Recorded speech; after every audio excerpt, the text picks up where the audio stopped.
تبارك الذي نزل الفرقان على عبده ليكون للعالمين نذيرا. بسم اللہ الرحمن الرحیم نحمده ونصلی علی رسوله الکریم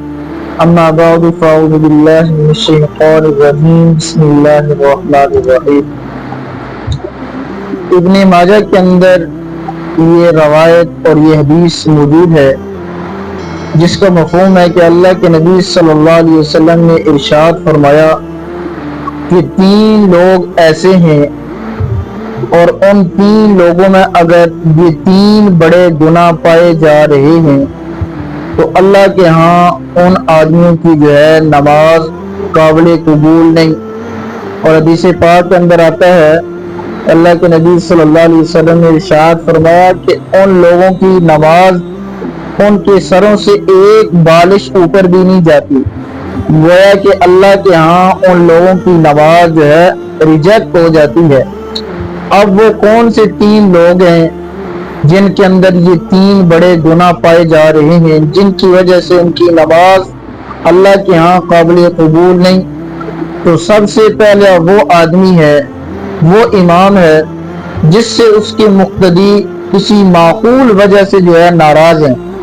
اگر ایسا امام جو ہے امامت کروا رہا ہے جس سے اس کی مقتدی ناراض ہیں تو اس امام کی نماز بھی اللہ کے ہاں جو ہے قابل قبول نہیں ہوتی، یعنی اس کے سر سے ایک بالش بھی اوپر نہیں جاتی، ریجیکٹ ہو جاتی ہے۔ اور دوسری وہ عورت جس سے اس کا خامن جو ہے وہ ناراض ہے، تو بے شک وہ نماز پڑھتی رہے، تہجد پڑھتی رہے، نوافل کے اہتمام کرتی رہے، تو اس عورت کی بھی نماز اللہ کے ہاں قابل قبول نہیں، گویا کہ اس کی نماز ریجیکٹ ہو جاتی ہے۔ اور تیسرا وہ آدمی جو اپنے رشتہ داروں سے، لوگوں سے قطع تعلق ہی کرتا ہے،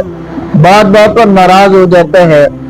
اور لوگوں کے ساتھ جو ہے قطع تعلق کرنا اس کا شیوا بن چکا ہے،